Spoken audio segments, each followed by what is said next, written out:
जय हिंद साथियों, जैसा मैंने अभी आपको बताया कि मैं जंतर मंतर पर मौजूद हूँ। आज 20 जुलाई का दिन है और मॉनसून सत्र का आज आगाज़ होने वाला है। तेज़ बारिश हो रही है, हवाएं चल रही हैं, पानी भरा हुआ है, जल भराव हुआ है। रात भर यहाँ पर आंदोलन चला है और इस समय भी युवाओं की भीड़ है। लगभग सुबह का समय है, 6-7 बजे का समय, और आप देख लीजिए बारिश में भी कितना ज़्यादा उत्साह है। और मैं कोशिश करूंगा कि मैं ज़्यादा से ज़्यादा लोगों से आपकी बात कराऊं कि क्या पर लोग कब से डटे हुए हैं और क्या आखिर उनका मुद्दा है। एक एक करके सबके पास होगा। भाई नमस्कार, क्या नाम है? कब से जमे हुए हैं यहाँ पे? मैं 2 दिन हो गए मुझे। 2 दिन। क्या माहौल है भैया? बहुत अच्छा है, मतलब भीड़ काफ़ी बढ़ गई है और जो बदलाव के लिए जिस भीड़ की ज़रूरत है वो आ चुकी है।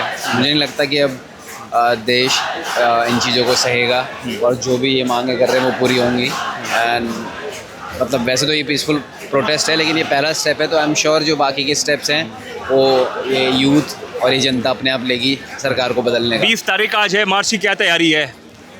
मार्च की तैयारी 9 बजे से है वैसे तो, लेकिन अभी लोग और आ रहे हैं, काफ़ी लोग हैं जो रास्ते में हैं। मेरे खुद के दोस्त हैं बहुत सारे, अभी वो रास्ते में हैं। मैं लोकल हूँ, तभी मैं यहाँ पे 2 दिन से हूँ, रात भर में ही था।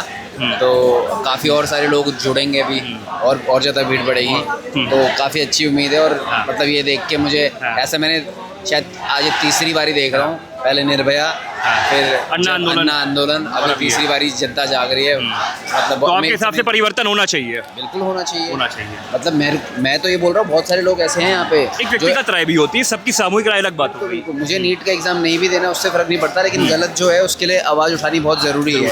और लोगों को ऐसा लगता है कि बिल्कुल अब सिर्फ वो एक मुद्दा नहीं रह गया अब, क्योंकि जो इंसान ऐसे मुद्दों पे बोल नहीं सकता, या जो मंत्री या जो सेलिब्रिटी ऐसे मुद्दों पे बोल नहीं सकते, हमें लगता नहीं वो रियल हीरोज़ ये सब हैं जो यहाँ पे खड़े हैं। और बड़ी बात देखिए, बारिश में उत्साह कम नहीं हो रहा। मैं और लोगों से बात करूंगा। देखिए सबसे एक करके बात। एक भाई साहब पड़े से, भैया नमस्कार, कब से जमे हुए हैं, कब से डटे हुए हैं? मैं भाई यहाँ मुझे हो गया 5-6 दिन से मैं लगातार यहाँ आ रहा हूँ जंतर मंतर में, और अभी मैं रात भर से यहीं हूँ। रात भर से हो आप? हाँ जी। रात में क्या हुआ? सुनने में बैरिकेटिंग वगैरह हटा दी गई थी और ये यहाँ पर लगा दी गई है, क्या माहौल था? हाँ जी, पुलिस का ये कहना है कि एरिया थोड़ा वाइड हो जाए जंतर मंतर का, लोग क्योंकि उनको पता था कि आएंगे, तो इसलिए उन्होंने थोड़ा एरिया वाइडन कर दिया। वरना कल शाम तक, कल रात तक जो पूरा प्रदर्शन होता था सारा जंतर मंतर के अंदर ही होता था, बाहर कुछ भी नहीं होता था। अभी ये पूरा कुछ आप देख सकते हैं, बाहर तक पूरा बैरिकेड है और पूरा उन्होंने बाहर तक कर रखा है पूरा। मार्च की क्या तैयारी है? पुलिस की तरफ से या रोक लगाई जा रही है? नहीं, बैरिकेड की उस साइड पूरी तरह से अनाउंसमेंट चल रही है कि 163 लगा रखी है वहाँ पे, तो जो भी आएगा उसको फट्टे पड़ने वाले हैं। तो अब देखते हैं, बाकी जब 9 बजे शुरू होगा, अभी तो 1 घंटा है, खैर उसके बाद ही पता चल पाएगा क्या होगा। चलिए इनसे बात करिए और चलेंगे और आगे आइए। फुरकान आइए, सबसे बात करेंगे। आ जाओ भाई, आप बात करोगे। नमस्कार, क्या नाम है भाई आपका? विजेंद्र नोनिया भाई। विजेंद्र जी, क्या माहौल है भाई? बारिश में एकदम सुबह निकला है। माहौल तो भाई साहब बिल्कुल अच्छा है, कोई कमी नहीं है माहौल के अंदर। और मेरा तो यही है कि जो गवर्नमेंट ऑफ इंडिया है भाई, उनको इस मामले बिल्कुल संज्ञान लेना चाहिए। जो एजुकेशन मिनिस्टर है ना, उनकी एक रिस्पॉन्सिबिलिटी बनती है कि इतने मतलब पेपर लीक होने के बावजूद भी वो मतलब क्या दमनकारी नीति अपना रहे हैं। और मैं मानता हूँ लोकतंत्र के अंदर मतलब सौहार्दपूर्ण वातावरण जरूरी है और डायलॉग डिस्कशन होना बहुत ज़रूरी है। कितने बड़े बड़े युद्ध हुए हैं, इन द एंड मतलब डायलॉग डिस्कशन से ही होते हैं, ठीक है। तो मैं तो भारत सरकार से यही आग्रह करना चाहता हूँ, नरेंद्र मोदी है, अमित शाह है, ऑल कैबिनेट जितनी भी है हमारी, कि आंदोलन को मतलब क्या है खूबसूरत मोड़ ये देना चाहिए कि आप पहल कीजिए। हमने तो बहुत सब्र के साथ इतना कंटिन्यू प्रोटेस्ट किया है, पीसफुल प्रोटेस्ट किया है, और टिल नाउ अभी भी चल ही रहा है। परंतु लोकतंत्र की खूबसूरती यही है, मोदी जी हमेशा नारों में, चुनावी रैलियों में ये बात जरूर कहते हैं कि भारत देश युवाओं का देश है, इसमें युवाओं की मतलब एनर्जी है, ऊर्जा है। परंतु जब उसी युवाओं को बोलने का मौका मिलता है बिकॉज गवर्नमेंट के फेलियर के कारण, तो उस युवा की आवाज़ को दबाया जाता है। तो ये बिल्कुल सरासर गलत बात है, ये बिल्कुल लोकतंत्र के अंदर मतलब कि एक्सेप्टेबल नहीं है। और मैं तो यही रिक्वेस्ट करूँगा गवर्नमेंट ऑफ इंडिया से कि इस पर एक अच्छा सा मतलब स्टेप लिए, ताकि वो मतलब क्या है कि छात्र हित के लिए भी फायदेमंद हो और कहीं ना कहीं गवर्नमेंट के लिए भी इसमें मतलब क्या एक सराहनीय मतलब आपने कहा मैं सरकार से निवेदन करूंगा। निवेदन तो लगातार 20 दिन से एक आदमी कर रहा है, भूखे पेट कर रहा है, और यहाँ तक नौबत आ गई, बलपूर्वक उठाना पड़ गया। तो रिक्वेस्ट, उन्होंने कोई शस्त्र तो उठाया नहीं, कोई हथियार तो उठाया नहीं, तो भी नहीं सुनी जा रही है। सदियों पहले एक हिटलर आया था, उसने तानाशाही करी, पूरे देश को बर्बाद कर दिया, जर्मनी को। जब तक वो तानाशाह था, लोगों को लग रहा है ये भला कर रहा है, और लोगों को बाद में पता चला कि पूरा देश खोखला हो चुका है। बस उसी रणनीति से हमारी भारत सरकार, मैं सीधा नाम लेता हूँ मोदी जी का, उन्हें आंखों तरह से दिखाई नहीं दे रहा है कि हमारा देश बर्बाद हो रहा है। हमारे देश में कहाँ कहाँ कितना नुकसान हो रहा है, लोग मर रहे हैं, मणिपुर में, MP में, उत्तर प्रदेश में, हर जगह उन्होंने आंखों में पट्टी बांध रखी है।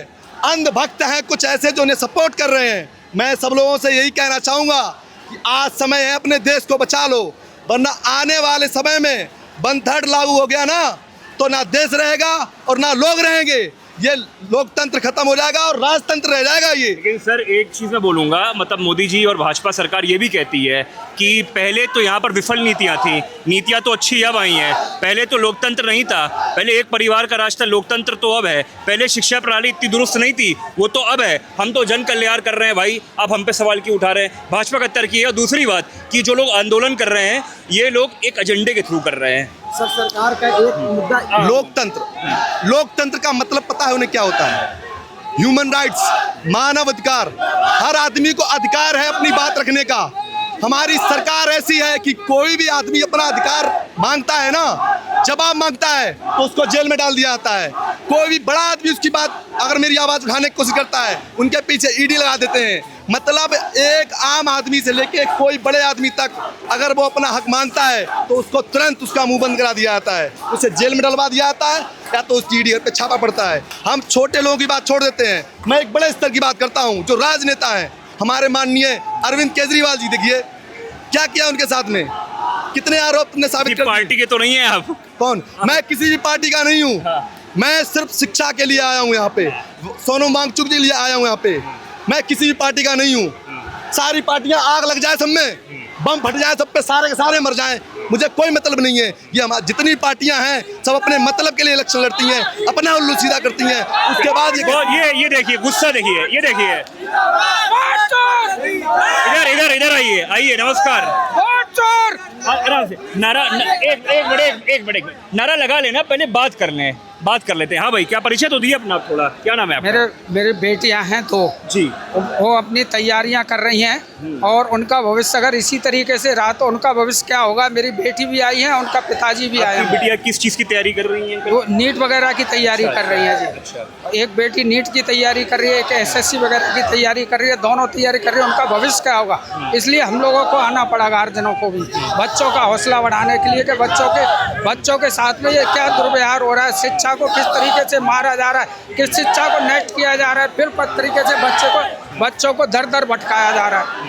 आपका व्यवसाय क्या है, क्या काम करते हैं आप? मेरा व्यवसाय दुकान है। दुकान छोटी सी पालन पोषण करने में दिक्कत आती होगी? गुटखा पान की दुकान है मेरी, बहुत दिक्कत आती है। किस तरीके से मजदूरियां कर करके, मेहनत कर करके 14 घंटे को मेरे को दुकानें खोलनी पड़ती है। 2 ही बेटी है मेरे पास, कोई बेटा नहीं है। उसके बावजूद भी मैं बेटियों की मेहनत करके बेटियों को पढ़ा रहा हूँ। उन बेटियों का भविष्य क्या होगा, इसलिए मैं यहाँ पर आया हूँ, जंतर मंतर पर, आगरा से आया हूँ। आगरा से। देखिए एक बात और निकल कर आ रही है कि जो आरोप लगातार लगाया जा रहा है, कहा जा रहा है कि कुछ लोग एजेंडा चला रहे हैं। ये बहुत आम से, मैंने कहा कि अब किसी पार्टी के नहीं, ये कोई पार्टी नहीं, आम सी जनता आई है। और इन्होंने कहा मैं अपना छोटा सा जनरल स्टोर चलाता हूँ, हमारी 2 बिटियां हैं जो नीट की तैयारी कर रही हैं और उनका भविष्य मुझे कहीं ना कहीं चिंतित करता है। और क्यों चिंतित करता है? पेपर लीक हो जाता है। मैं छोटा सा काम करता हूँ, उनकी फीस भरूँ और बाद में उनका पेपर लीक हो तो उनकी परेशानी को मैं देखूँ।